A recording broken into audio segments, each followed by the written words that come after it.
Jamaah dan pemirsa rahimakumullah. Tema tentang amanah. Setiap kita terlahir memiliki amanah. Kita sebagai individu, kita sebagai keluarga, kita sebagai makhluk sosial, terlebih kita sebagai hamba Allah Subhanahu wa ta'ala. Jangan kejar amanah, tetapi pada saat kita memperoleh amanah, kita harus tunaikan sebaik-baiknya.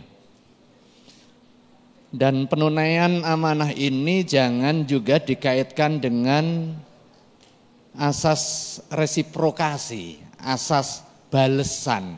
Karena dia baik, maka saya baik. Karena dia nipu, maka ganti saya tipu, enggak boleh. Rasulullah SAW mengajarkan addil amanata ila mani tamanaka wala tahun man khonaka. Tunaikan amanah kepada orang yang memberi kamu amanah, tetapi ingat jangan balas khianat kepada orang yang khianat kepadamu. Di dalam amanah ada berkah. Amanah yang terkait dengan transaksi, terkait dengan al-uqud yang ats-tsabitah. Misalnya ada orang nitip, pada saat ada orang jual beli dengan kita, pastikan jangan curang, sekalipun orang lain curang. Pastikan kita jujur membayarnya, sekalipun orang yang jual ketahuan curang. Jangan bales, kemudian diganti bayarnya uang palsu. Karena apa? Karena timbangannya dari 2 kilo menjadi setengah kilo misalnya, enggak boleh. Nah, begitu ada hubungan baik di dalam konteks relasi sosial yang kita jaga amanahnya, maka Allah akan turunkan keberkahan. Di dalam hadis qudsinya, ana thalitsus syarikaini malam yakhun ahaduhuma al-akhar. Saya, kata Allah Subhanahu wa ta'ala, menjadi pihak yang ketiga di antara 2 orang yang membangun kontrak atas dasar amanah. Bisa karena kerjasama ta'awun, bisa kerjasama yang basisnya adalah ekonomi.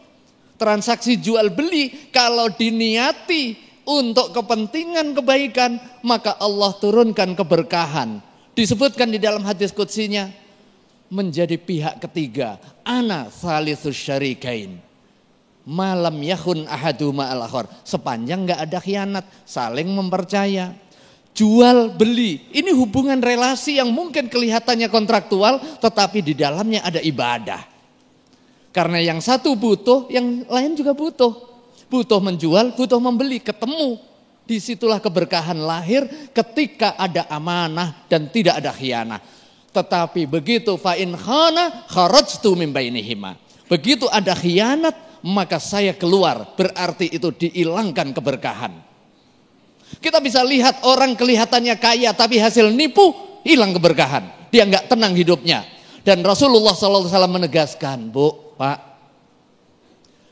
salah satu dari 3 dosa yang dipercepat azabnya oleh Allah Subhanahu wa taala, enggak nunggu hari akhir nanti. Begitu dia melakukan dosa ini, dosanya dipercepat balasannya di dunia, enggak nunggu di akhirat. Yang pertama, qati'atur rahim.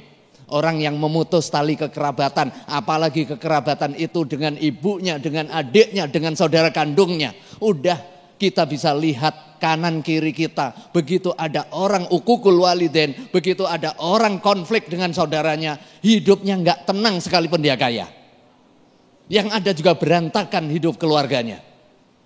Itu Allah percepat azabnya. Demikian juga di dalam konteks yang kedua, al-khiyanah, orang khianat. Dalam konteks jabatan dia nipu, dalam konteks transaksi jual beli dia ngubah spek. Pasti dia nggak akan tenang hidupnya, sekalipun mungkin kelihatan lahiriahnya dia cepat kaya, cepat bangun, tapi nggak ada keberkahan. Keberkahan itu apa? Rasa tenang di dalam diri. Dan yang ketiga adalah al-kadzibu, bohong. 3 inilah yang menjadi faktor hilangnya keberkahan, dan itu menjadi penanda orang munafik. Sementara di dalam Al-Quran, innal munafiqina fid darkil asfali minan nar. Sesungguhnya orang munafik itu dikeraknya neraka. Idza hadatsa kadzaba. Salah satu tanda orang munafik itu adalah kalau ngomong bohong, kalau dipercaya khianat. Nah, mudah-mudahan kita diselamatkan dari sifat khianat dan kemudian diberikan keberkahan dengan komitmen sifat amanah mulai dari diri, keluarga dan juga kepada masyarakat. Amin, amin ya rabbal alamin. Masya Allah, azab Allah bagi orang yang tidak amanah diantaranya adalah dicabut keberkahan ya, Masya Allah.